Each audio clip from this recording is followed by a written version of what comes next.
तो जो हमारी सनातन की जो पद्धति है जिसमें संन्यास को अलग किया गया था और गृहस्थ को अलग किया गया था, कर्म योग और ज्ञान योग को अलग अलग बांटा गया था।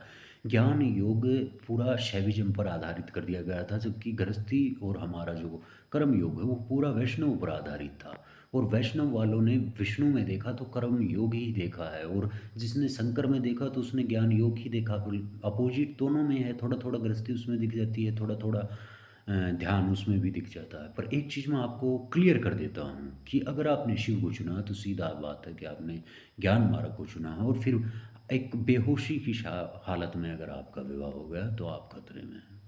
सीधी बात है। अगर आपने देवता को उनको चुना है जो तामसिक हैं, सीधी बात आ जाती है तामसिक देवताओं में, जिसमें काली आ जाती है, भैरव आ जाते हैं। आपने जहाँ पर भी तमस को चुना है, आपने अंधकार को चुना, तो आपने आँखों के बंद अंधकार को चुना है। किस लिए चुना है? आपने ज्ञान के लिए चुना है, और ज्ञान के लिए चुना है तो आपने वैराग्य को चुना है। तो यहाँ पर एक तो श्रृंखला ये खड़ी होकर के आ जाती है, क्या ज्ञान मार्ग ही सनातन है या कर्म योग ही सनातन है? देखो, वास्तव में अगर प्योरिटी की बात आती है तो जो पूरी तरह से माया से अलग है वही सनातन माना जाएगा। तो सच्चा सनातन आज के समय में कितने साधु सन्यासी हैं, सच्चा सनातन वहाँ पर है। जो और है यह दोगलापंथी है। और दोगलापंथी, मैं ये नहीं कहता कि वै जो वैष्णव हैं उनमें दोगलापंथी, उनमें दोगलापंथी ये है कि उनको कर्म योग पर इतना दृढ़ हो जाना चाहिए कि कर्म ही पूजा।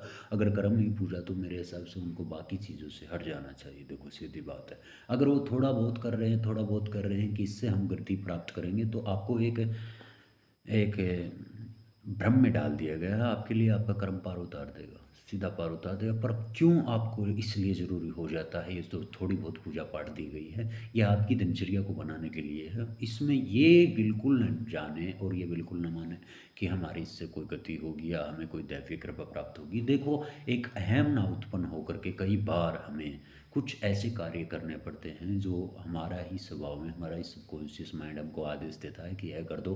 परंतु अब उस कार्य को हम करते हैं और वह फलित होता है, यानी कि चमत्कार होता है। पर उसके बाद में अगर हम अहंकार और अहम खड़ा कर लें तो वह ढह जाएगा। इसलिए हमको उस क्रम फल की प्राप्ति को देवताओं के चरणों में डालना पड़ता है, और यहाँ तक गृहस्थी है। इसके बाद में आ जाता है संन्यास।